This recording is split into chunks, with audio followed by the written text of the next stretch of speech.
baby boomers. I used to be with it. Millennials. Okay, boomer. Generation X. What's going on? And Gen Z. What do they have in common?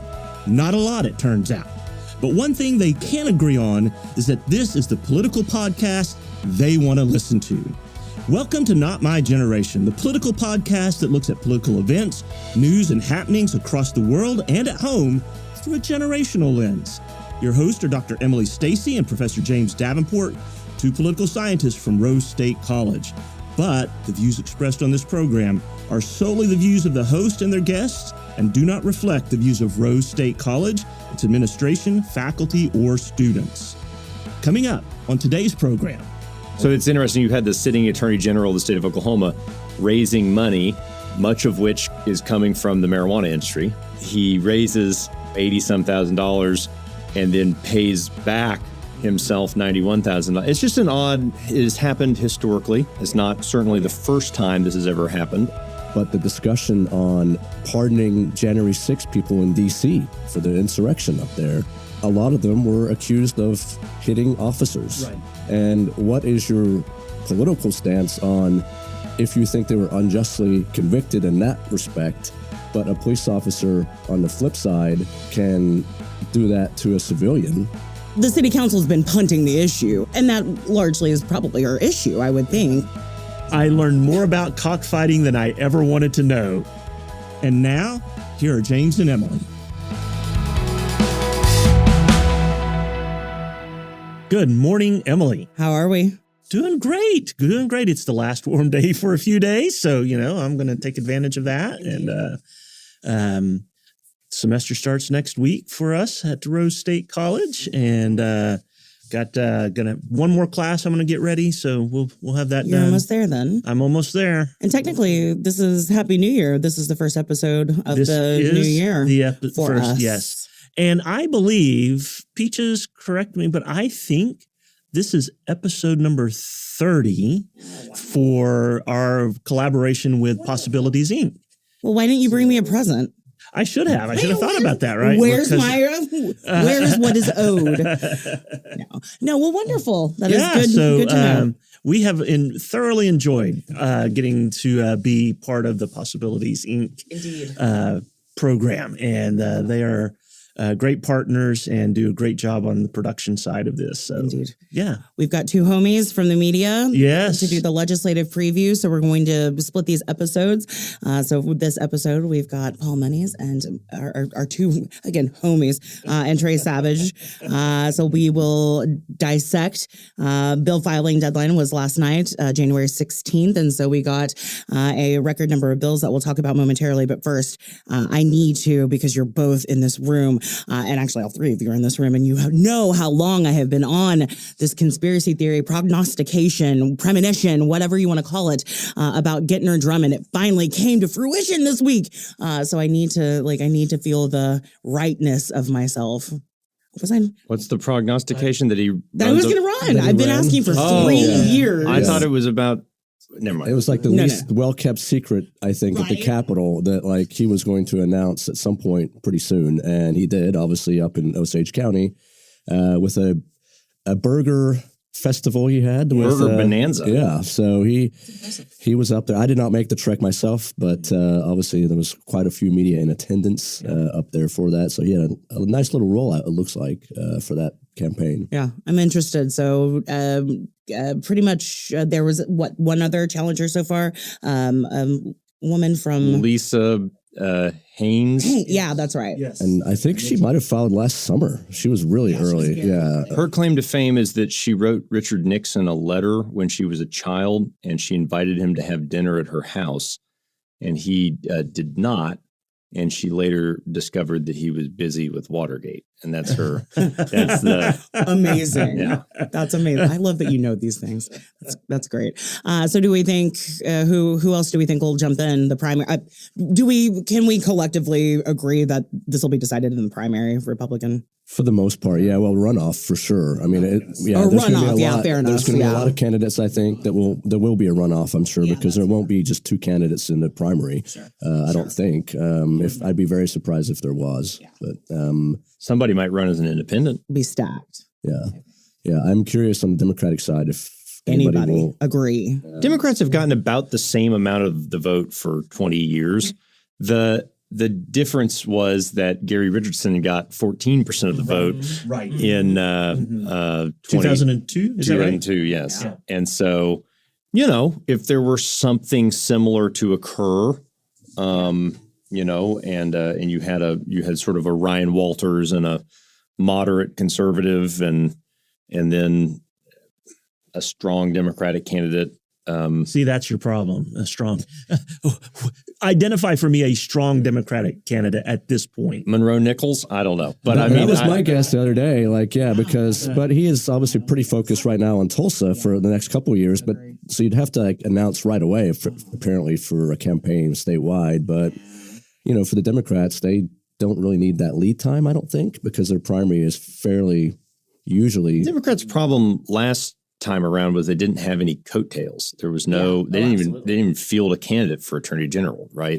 There was not, there was a candidate for state superintendent who was sort of introduced to voters over like a 2-month period and was, sort of an urban person. There were no rural coattails. There was not a, so anyway, I was just trying to not poo-poo people's platter, 18 months out. But I'm a realist. Well, we have a libertarian, maybe could be coming up as well. So. You never know. Be, I you think, never know. More interesting. But the libertarians don't do historically very well. Independents in Oklahoma always outperform third-party candidates for what, and I think that's just because they're independent, and then you could just throw in whatever you think that means on them, and they get some folks. Well, I'm curious too if we have any party switchers that are kind of their mainline kind of Republicans that might switch again. I don't know if there's anybody out there. The only person that really comes to mind would be Leslie Osborne. That's who but I don't know that, I don't know how much different her campaign would veer from, Hoffmeister's last time. You've got, she's on the outskirts of the Republican Party for the most part anyway. I don't know that she brings any wildly crossover, outspoken though, but she doesn't bring any crossover voters, I don't think, to the table. Right. Yeah. I'm with Trace. I think independent would be an interesting dynamic to that race, which would actually, that was the last time we had a Democratic governor with Brad Henry in 2002. Mm-hmm. Obviously, he won re-election in 2006, but that was the way that he got in. But of course, the landscape has changed significantly in the last 20 years. At that time, we still had Democrats in control of the Senate. Mm-hmm. A lot of speculation that Ryan Walters is going to get in. Do we think that's a pretty good bet, or are we? I think all we know for certain is that if he's paying attention, he's going to hire a different campaign committee treasurer. Yesterday they released the Ethics Commission announced that they're continuing their subpoena of him for all of his campaign finance records from 2022. I spent the morning actually looking through who has given him money in 2024. Some interesting names there. Mike Mazie and his family, which is interesting because Mike Mazie created like a blurry graphic on Facebook that said Mazie for governor. So I don't know what changed between April of 2024 and now, but he gave Ryan Walters, they gave him $3,000 or $4,000. And Paul Nosak, former 2010 lieutenant governor campaign, a woman named Jill Stitt, who might be Stitt's brother's spouse, might be an unrelated Stitt. I don't know. Jill Stitt, one of the Vineyard fellas from the church here in Oklahoma City. There were some other people. I'm trying to remember who else was notable on there. Kendra Wesson, who's been a board member for a state board. Anyway, Walters has raised $85,000 over the first 3 quarters of 2024, which is he didn't do very much at all in 2023. So that was sort of notable. And then it's not a huge war chest, even for a re-election for superintendent. If you wanted to go now, that route, Gentner Drummond over the same period, Gentner Drummond raised about 76,000, 79,000, 89,000. I can't remember the exact number. Something about the same. Interestingly, he then turned around and repaid himself $91,000 to pay off some personal loans he'd made to his 2018 Attorney General's campaign. So it's interesting. You had the sitting Attorney General of the state of Oklahoma raising money, much of which is coming from the marijuana industry, right? Which I think is interesting. And he raises, $80-some thousand and then pays back himself $91,000. It's just an odd. It has happened historically. It's not certainly the first time this has ever happened. Governor Stitt, when he got elected, there were a lot of questions. I think Paul, maybe someone with Oklahoma Watch may have written about this. There were a lot of questions on whether Stitt was going to do exactly what that same thing. Right now, I'm in office. Now, give me money, and I'm going to pay myself back on my loans. Stitt came out and pledged he was not going to do that. I've made a nice calendar note in December 2026 to double check and make sure see whether in fact every day is a new day for Kevin Stitt. And but I just think it's a fascinating question, right? Like especially when you're an attorney, and you're involved in a lot of litigation. It struck me as surprising. Right. I was not expecting to see that. Well, and I would say, given the last cycle we've had in Oklahoma for fundraising from candidates themselves, it seems to be almost an afterthought now with independent expenditures out there to such an extent that we don't necessarily have to have a huge candidate campaign war chest that I don't think we used to. I think the dynamic has shifted in that way, in that we've now got such a reliance on third-party kind of so-called dark money that no one really knows the exact source, but we kind of have guesses sometimes in the media for sure. And that, that is kind of and there's obviously no accountability on who's funding that. Right. So we've got just guesses on that as well. And I think that is partly why you're seeing some discussion too of people wanting to lift the campaign contribution limits that we have in the state races. I think it's now $3,900 per race. $2,900 per race, person per. So if you're in a primary or runoff in a general, you can multiply that times 3 and get to 8. So they're basically modeling the 700. The federal. Yeah. Now I think the Ethics Commission, I think their rules, they are proposing lifting that to $1,000 or so, something of that nature. Stitt himself has asked for and set up that task force that studied it, and AJ Ferrati was leading that. And that task force's recommendations were to lift, go to an unlimited model, right, and go to even allow. I can't remember whether they said allow corporate contributions or not, but I mean basically it was the idea of we know people are just diverting money through independent expenditures where you can't really track the dollars very well, and people have unlimited ability there. And there's a lot of sort of paperwork about social, what is a social welfare organization, right? And so I think that there is an argument to be made. I don't know that it's gotten a lot of traction. I don't know that I like I should be as a journalist. I'm a little neutral on it, right? I can see both arguments, but it does make a decent point that if it were just sort of straightforward and so gave Ryan Walters $500,000 and we know that's a little bit more transparent than we don't even know that someone gave $500,000 to some organization that then gave it to another organization that then gave it to another organization that then ran an ad that said Ryan Walters is great, America First Freedom foolery, at the bottom, right? AF squared, cubed, and so I get the idea that it would be more straightforward if you just allowed people to, use their full wealth to their potential, but direct it right to the candidate. Now that said, even if you did that, federal election law isn't going to preclude anybody from creating an independent expenditure also just to hide their names. So,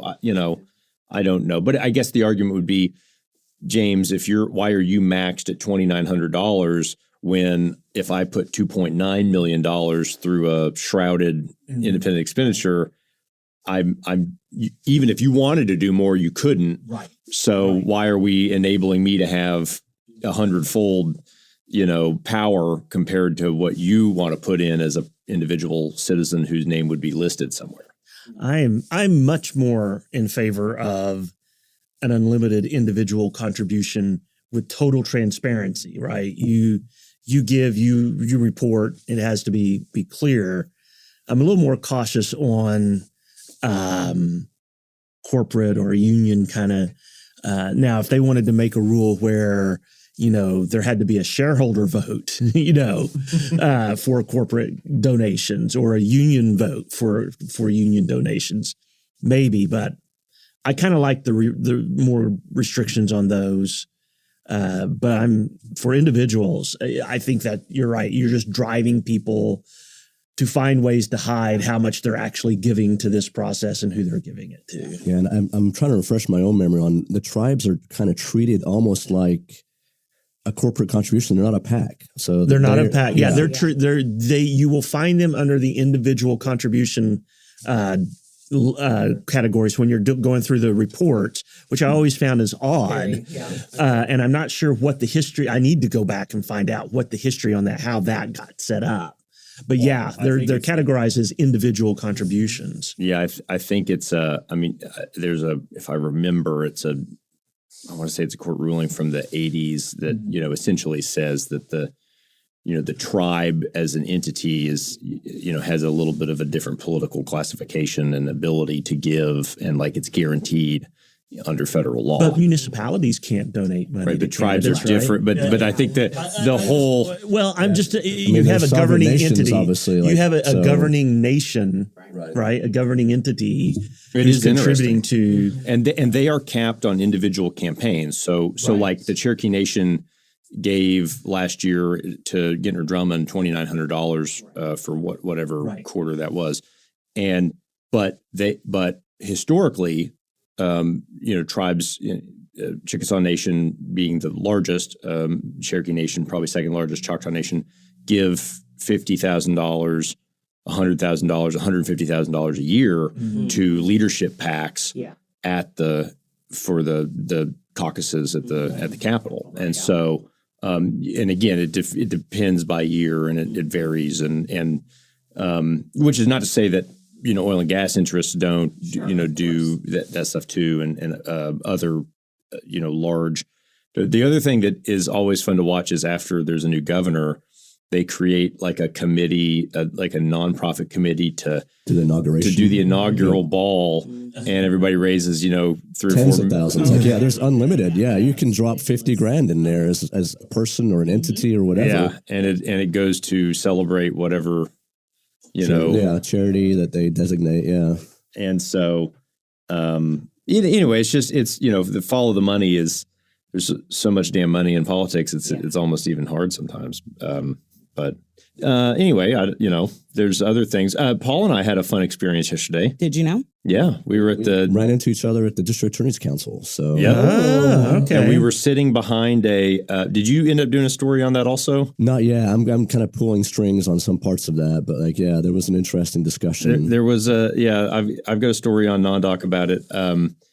And we were sitting there, and I'm taking notes about something, and I hear District Attorney Adam Panter, who's represents or prosecutes in Potawatomi and Lincoln counties, and I hear him say the phrase "moron judge," and I sort of looked, and I wasn't sure. My eyebrows raised a little bit. My eyebrow raised too, and I was like, "Did I just hear that?" Like, I'm going to have to go back and check it. So then I'm kind of tuned in, and like 90 seconds later, he basically questioned whether you have to turn in your spine to be appointed to the Criminal Court of Appeals. Oh my goodness. So I was just like, and I get along with him, and I'm not trying to sitting there and didn't think we were going to have to, do a big story on it. But it's not every day that in a public meeting, an elected official. Yes. Yeah. Especially in the DAC is obviously kind of they do the back office administrative kind of functions for all the DAs. So they kind of have to go and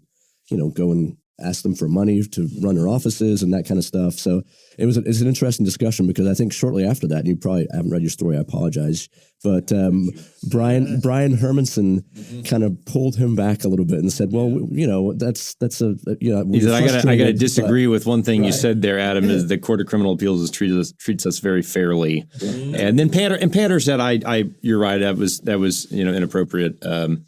And so, but the thing they were talking about was also kind of interesting is sort of a new unpublished opinion from the Court of Crims, basically declining to take up a challenge to a motion in limine in a prosecution of a guy named Bowles, Bowles, in Oklahoma County, who's charged with a sexual abuse of his stepdaughter, a teenager, and there was evidence that the judge, District Judge Amy Palumbo,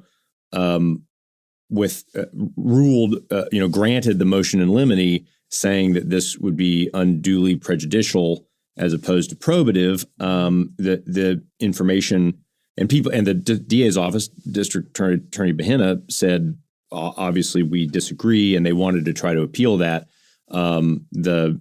Not to get too far in the weeds, the information was basically search history that the guy had, where he was looking up pornography of a type where people would dress like teenagers.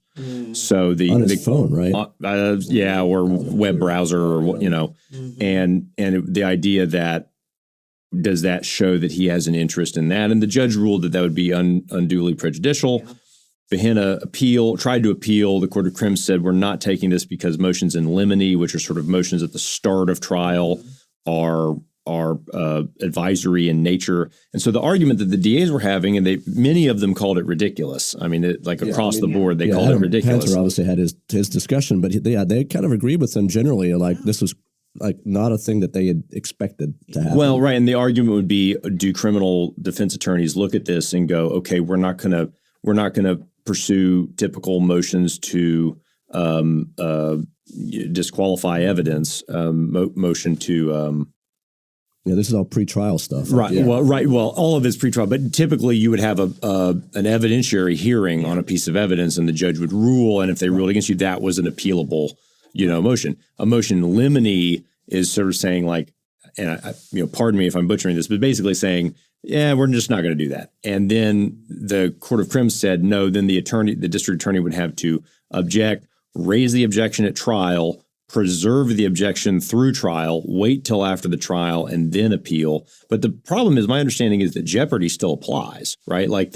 That you can appeal, if you get convicted, you can appeal your conviction throughout the process. If you are acquitted, the DA doesn't get to go and be like, well, we didn't get to get this piece of evidence in, so now we get to try him again. Jeopardy still applies once you've seated that jury and you've moved forward. So it's I can see why the DAs were upset about it. I can also see why, by the strict letter of the law, the Court of Crims found what they did, right? So it was, really like a deep in the weeds, fascinating discussion. And then we sort of got the, inflammatory language thrown on top of it. So, it was pretty interesting to see this, because knowing that now a few years ago, it was pre-pandemic, we did a story basically on how the DAC meets. The DAC is 5 DAs essentially in the governing council, and they all kind of come together every month to meet. But right after that meeting, they have a district attorneys association meeting. And so we had kind of pulled the curtain back a little bit on that, because essentially they were going and meeting administratively in the DAC and then closing the door after that meeting had concluded and talking about policy, strategy at the Capitol, fundraising for whatever they're trying to do, or make up for funding from the state and budget times, behind closed doors, when they're all paying taxpayer money for their dues to this association, but using it almost as an overlay on the DAC administrative side. They were probably talking about that criminal appeals case in the DA meeting afterwards in very colorful language because they knew that was a closed meeting, is my guess. Now, I don't know for sure, but... well, and it's interesting. They have agendas, and they take minutes, and it's a fascinating dynamic. I get it. They're elected officials, so in theory, you should be able to, and they have their contracted lobbyists there in that meeting. But I think that on the other hand, they're public officials, right? Like, are you an elected person running for a campaign, or are you a public official who's, gathered in the same exact meeting talking about, generally speaking, the same topics? I don't know that we're going to get a DA to bring charges against them themselves. Guys, wait a minute. Well, should we do this? I mean, I will give credit to former DA Prater. When we were asking questions, he was like, "Well, you're right," and they were reluctant to give some of their financials for that association, which they're a private association. That was an argument, but they did give me some limited kind of look at what their finances were, how much they spend on lobbying, all that kind of stuff, and realized that it didn't look good to do that. Now, I think the pandemic with virtual meetings, they kind of were still doing that as well. But it was an interesting kind of case just to see them close the door and have that association meeting right after, where they're discussing very similar topics that came up during the regular meeting. And I want to be fair. If you go, plug the story again on NonDoc from Thursday, January 16th, about the motion in limine thing, District Attorney Steve Kunzweiler of Tulsa County, he had a slightly different take on this question, basically saying that DAs need to, make sure they've ahead of time clarified any discovery or evidentiary issues before a jury is seated and ready to go to trial. He was basically saying if you sort of force that conversation ahead of time with the judge and the defense attorney, then you sort of can insulate yourself from that. It doesn't mitigate the concern about people choosing motions in limine over motions to suppress, but it wasn't everybody was 100% in lockstep. There were a couple DAs who didn't think it was as big a deal as the others did. But kind of fascinating stuff. There's so many random government meetings, right. Paul. We run into each other sometimes, and I'm like, oh, here's Trace. Yeah, that's good. I mean, and we're in somewhat a little bit of competition, but we're more cooperative in terms of what we are covering. I'm not allowed to eat dinner when you scoop me on something. So it's. And there was also an interesting dynamic because I think that was the first DAC meeting where we had seen the Attorney General showed up a little bit into the meeting because he had a previous engagement, but DA Vicky Behana was there as well, and he had just recently, in the last month, taken a case from her on a police brutality issue that the fraternal police were not happy about the DA in Oklahoma County filing on. And so, they're obviously, very cordial in person, but... And the FOP then endorsed him for his governor's race before anybody else is declared. I've heard there's a fair number of, rank and file officers and members in the FOP who are maybe not thrilled that the executive committee made that vote so quickly. But that was a quite the scenario. That's the Lick Vu case. Didn't occur too far from here, a mile or two to the west, and that's the we have a real interesting scenario in Oklahoma right now in terms of prosecutorial oversight of use of force cases in Oklahoma. You mentioned former District Attorney David Prater before. He, a former police officer himself, was not shy in charging and prosecuting and convicting officers, did it several times throughout his career. And he had filed charges in relation to the death of Stavian Rodriguez, of another man in the village, and then of unhoused man with mental illness, Benny Edwards, in Oklahoma City, who was shot in the back running away from police. And while experiencing a mental health crisis, I saw the autopsy photos, he had toilet paper towels shoved in his ears. And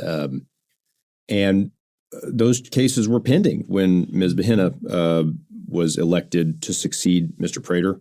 And she ran as a Democrat, wanting to have needing to take a good look at those cases. And her opponent, Kevin Calvi, had said, I don't even need to look at the video. I don't need to review the evidence. I'm dismissing it day one. And that was really a main issue in the campaign. And then. Well, and the FOP endorsed Calvi, right, in that race? Correct. So, correct. And anyway, long story short, within 6 or so months of Ms. Behenna taking office, she dismissed those cases with prejudice, meaning that even if you were to find a group chat among officers who shot Stavian Rodriguez and they said, that kid, next time we see him, even if you found other evidence later that were to indicate, and I'm not saying there was that, I don't believe that happened, but sort of an interesting decision to dismiss that with prejudice.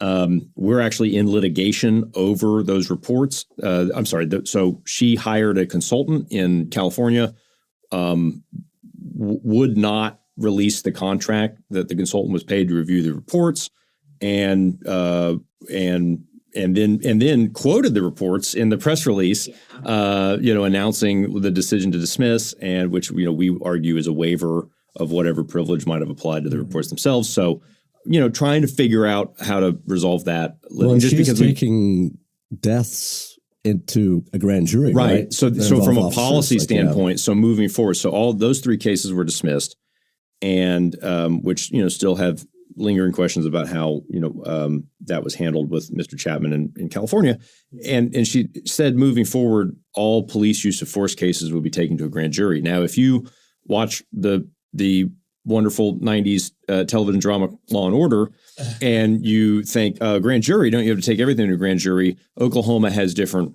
laws than other states like New York. In Oklahoma, you can use a grand jury to indict someone, right? But district attorneys are authorized to bring charges directly filed by what is called criminal information. And in the instances of those cases filed against Oklahoma City police officers, they were filed by Mr. Prater by information. He did not impanel a grand jury. Grand juries, as defined in statute, are private and are secretive. And in fact, when Ms. Behenna's office releases a press release announcing that they took something before a grand jury that was a police shooting case, and they announced that there was no indictment, they put at the very bottom, pursuant to this statute, we cannot discuss grand jury testimony or anything that occurred with the grand jury. So it's sort of it's an interesting policy, conversation, right? Well, there's still an accountability angle, like you said. There's nothing there accountability wise other than we take it to a secret grand jury and they said yes or no. Right. And we don't know. And the public does not have any idea what was presented, what was not presented, what was asked, what was not asked. And this really came to the forefront in sort of its philosophical conundrum related to the football game shooting in Choctaw in 2023. Right. There was an event. A young man was shot and killed. And there was a group of people, and within moments of that shooting occurring, a police officer drew his weapon and shot a man who was not the shooter. And that man survived, but was in, serious condition, got shot in the chest.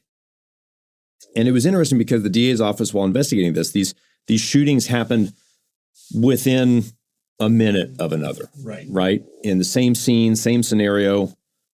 And the DA's office filed a first-degree murder charge against a minor, which by filing first degree means you cannot hide their identity. They must go through adult criminal court. Right. Their name must be released. It can't be done in private. And she filed on criminal information against that young man.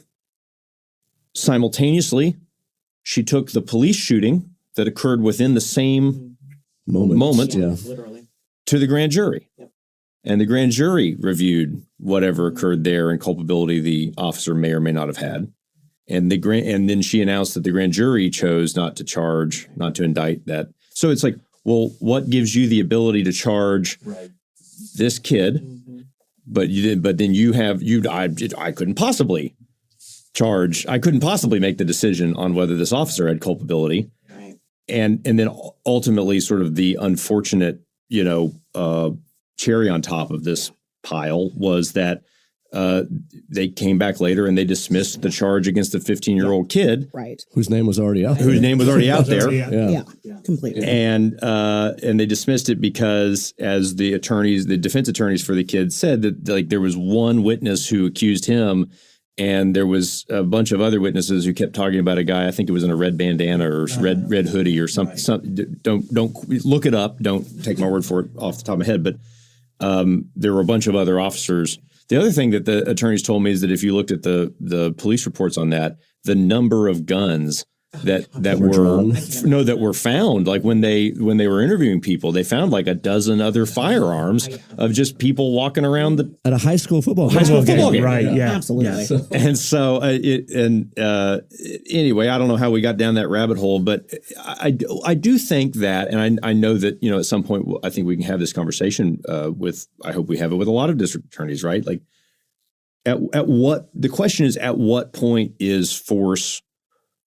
When does it become justified or unjustified, right? And I think that was the criticism people had with Drummond's decision to dismiss the charge against Sergeant Gibson with OKCPD, who body slammed 71-year-old Lick Vu. Lick Vu tapped the officer with the back of his hand on his chest. And nobody says that's right? I think that was a not appropriate decision. The question is, what is proportional force? Exactly. Well, and I think it lends itself to the idea outside of Oklahoma for sure, but the discussion on, pardoning January 6 people in D.C. for the insurrection up there.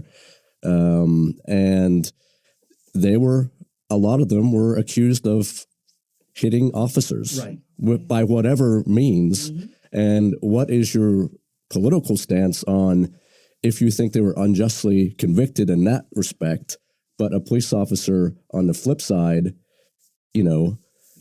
can do that to a civilian? Where's the policy discussion there? Well, and I think it's important to note that both there was at least one Republican, at least one Democratic state legislator who criticized Drummond for the decision. And I've seen some people on social media some conservatives on social media say, I don't think that decision played as well with conservatives as some people might think, right? What is that line between, a proportional force and proportional force conversation? And that I think that was what was odd. Maybe not odd because it's political press release, right? But in the press release, Drummond didn't talk about that. He didn't talk about what the legal standard of review was. He didn't talk about that at all. It was more of like political rhetoric as in terms of the justification of that decision. The legal standard is, again, the concept of proportional, force. And so the idea is, James, if you push me and I fall out of this chair and I stand up and I shoot you, that's not proportional force. Right. If you push me out of this chair and I rear back and I punch you in the arm, that's proportional force, right? But at what point are you standing your ground? But they have hearings for that, right? Like so these are questions. So that's, I think, also the big criticism of both Behenna's decision in the cases involving Benny Edwards, the case she dropped, right, and the case here against Mr. Gibson, right, the Officer Gibson, Sergeant Gibson. Those are questions for a court of law. Those are questions for a jury, right?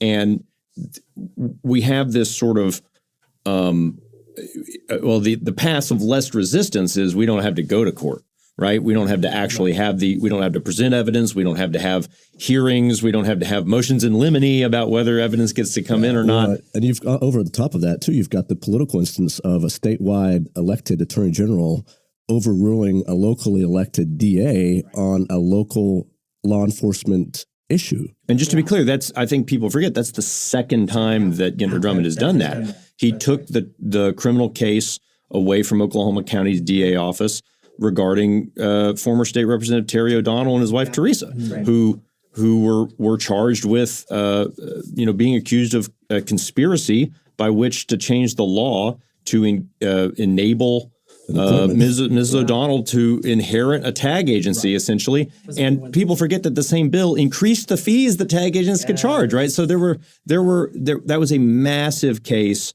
of, sort of legislative self-dealing. And the argument was, well, this sort of thing happens all the time. So, Terry was targeted. Terry's guilty was the quote that Mr. Drummond gave me.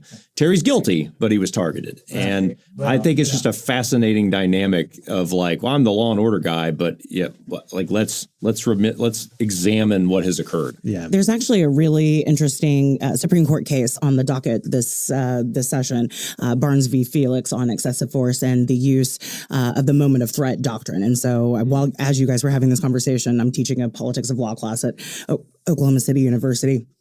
And that just came. So we may actually get some more clarification within this SCOTUS term regarding what excessive force means within the moment or what the moment of threat is. So very interested in that. Well, let's talk a little bit about legislation you might be following. Was that what we were supposed to talk about today? We got 2 minutes. Coming up. A very good legal discussion. This was great. I am happy. The session's going to be upon us in a couple of weeks, a little over a couple of weeks. And what's out there that has caught your attention? What do you think is going to have some measure of support or get moved?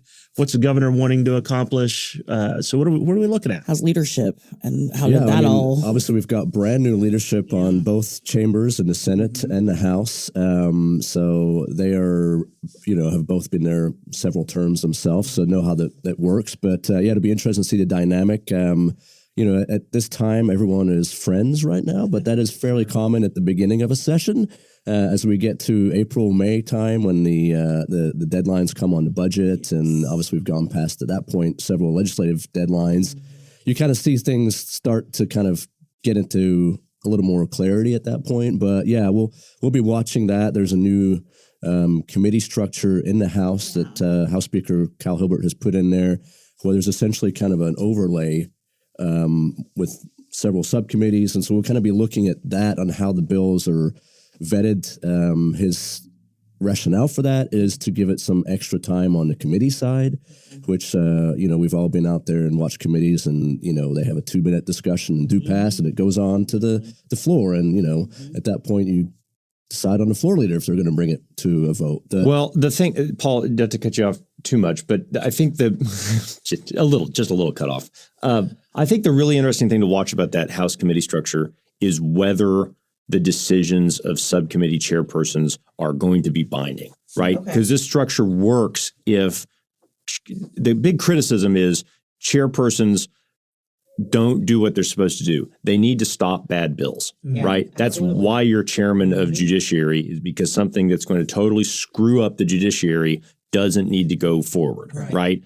And so that's always a big complaint, is that it sort of becomes these open doors of, well, we'll just advance it because, Representative Davenport is new and he better be able to get a bill advanced so that he can put out a mailer that says, I passed this, even though it only made it to the House floor, didn't even get there, right? And so for political purposes, stuff just sort of advances. So the question in my mind and a lot of lobbyists' mind is, are these decisions, if we're going to empower all these extra subcommittee chairs to exist, and have domain over these topics, if something doesn't make it out of subcommittee, is that binding? Because the point at which you start in March, these 3 bills didn't make it out of subcommittee, but, leadership decided we're going to hear them in full committee, or they're going to make it like.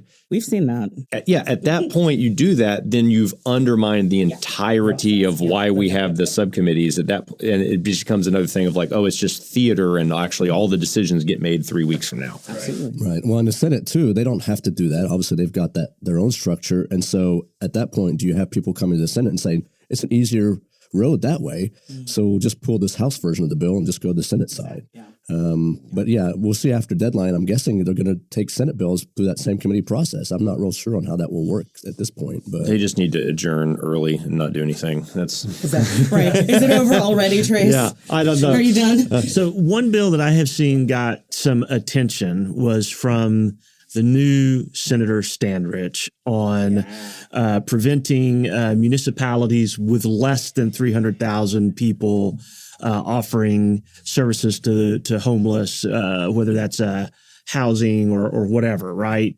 Can anybody give me some background on that? Where did that originate from? Well, so so in Norman, I'm from Norman, and Emily, you live there. So, there's an ongoing nomadic dispute and disagreement about where to build a new homeless shelter, who would operate it, where's it going to be. It sort of has moved around. It keeps sort of getting, it's like the old, downtown right now, it's the old, sort of. Ish. It's sort of the old Woody Guthrie song, "How can you keep on moving unless you migrate too?" And absolutely. so the gist of it is there are people who believe that if you quit offering services to homeless people, they will just sort of go away. Yeah. Right.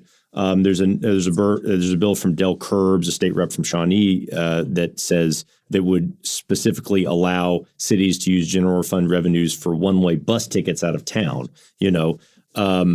And so, which on the one hand, I could see being slightly useful occasionally. On the other hand, I don't know why it needs to be in statute, right? Right, right? But there's some, there's some legislators that I wouldn't mind giving a one-way bus ticket, out of town. I bought a bus ticket for a guy who needed to get somewhere to go see family because he didn't have any other options here, right? And he needed to get to St. Louis, and it's like, okay, I'll make that happen for you, And so I could see that a city might say, maybe we do that. Now, I don't know that.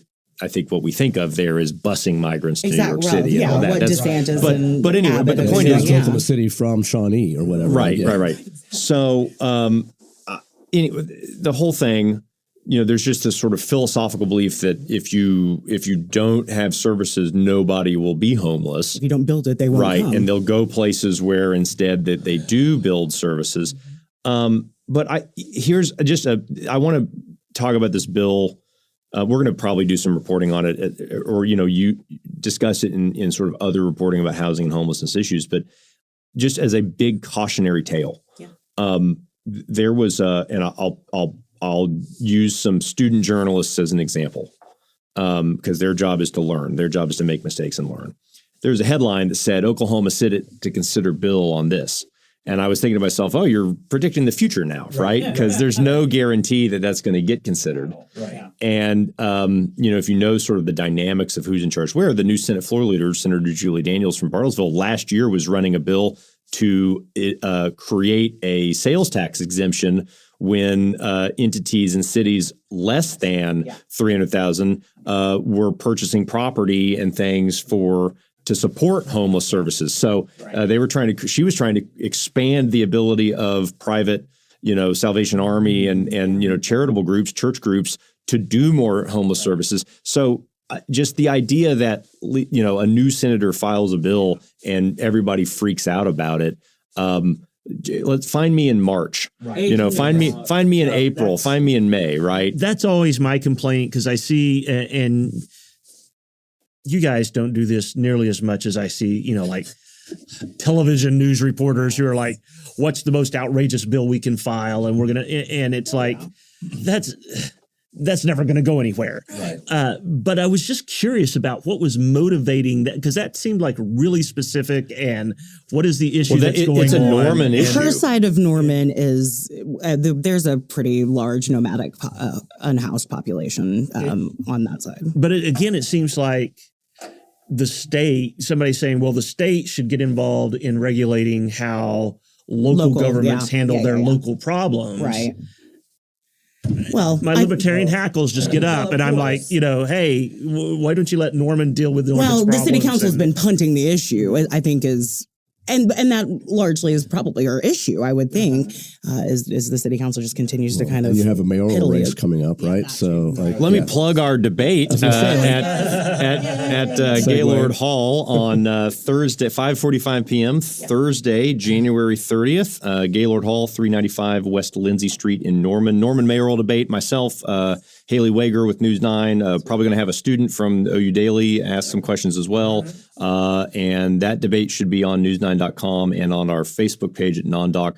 I say should. We've got a new streaming setup working with the college. So I'm headed that way momentarily to go do a walkthrough. So we've got that. If you live in Edmond, next Wednesday, I don't know when this podcast is going to go up, but if it's up by Wednesday, January 22nd, 5:45 p.m. at the Liberal Arts Center at UCO, is at Bauman and Hurd Street, free and open to the public. All 4 Edmond mayoral candidates, including Leonard Old Scott Ranger, who you don't Leonard Old Scott Ranger, Leonard Old Ranger Scott. Old Ranger, yeah. We're going to have a conversation. We're going to talk about housing. We're going to talk about policing. We're going to talk about a lot of these issues with these candidates running for office. Love having public debates.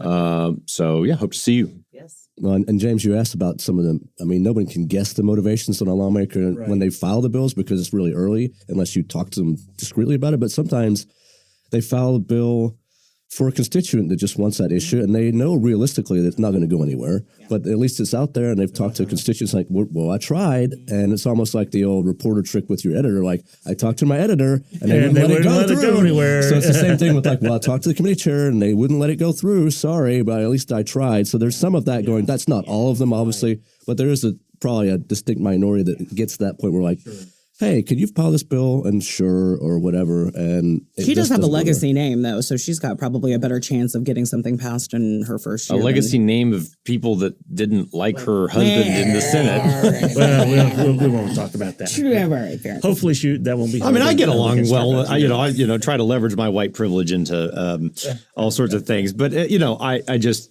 It wasn't like it was Marissa Treat, filing the bill, right? Touche. We love communication that goes both ways, not just you listening to us pontificate. We would love to hear from our audience. If you have comments, suggestions, or would like to contact us about possibly being a guest on the show, please email notmygeneration@raider.rose.edu.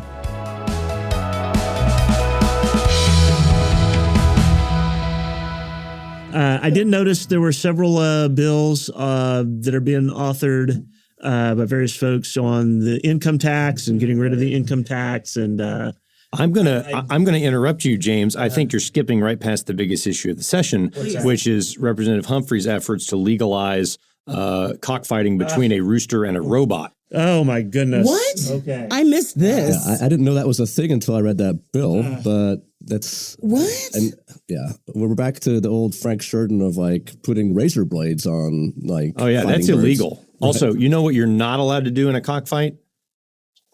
What's that? You will get taken out in the parking lot if you take your finger and inflame the genital area of a rooster. It makes them mad, and it gives them an additional. It's not viewed as sportsman like. Wow. So the more you know, podcast listeners. And on that note, I think we are going to wrap up. That's basically what's going to happen at the Capitol this year when they get to the income tax discussions. I learned more about cockfighting than I ever wanted to know on this episode. So. Thank you, Trey Savage. Yes. This was a great discussion. Thank you both for being here again. Thanks for having us. Yeah, we'll be monitoring all that stuff as session goes, but we're still early. So. Yeah, absolutely. Definitely, I can say two of our favorite guests, two of our favorite members of the Oklahoma media, and appreciate your insights very much so. And we want to remind our audience, democracy is not a spectator sport. We'll see you next time. This is Deborah, the resident Gen Z member of the Not My Generation podcast family. Not My Generation is produced in the Possibilities Inc. studio. This episode was produced by Lauren Peaches Keller. It was edited by Santiago Ramones. We'd love to hear your thoughts on today's episode. Send a voice memo to notmygeneration@raider.rose.edu and you could hear your voice on an upcoming episode. If you liked today's episode, please consider giving us a 5-star rating and sharing the podcast with others. You can check out previous episodes on any podcast app and on our podcast website at notmygeneration.captivate.fm, where we also provide our show notes. And remember, you can follow Not My Generation on X, formerly known as Twitter, at NMG Podcast, and on Facebook at Not My Generation Podcast. We look forward to interacting with you soon.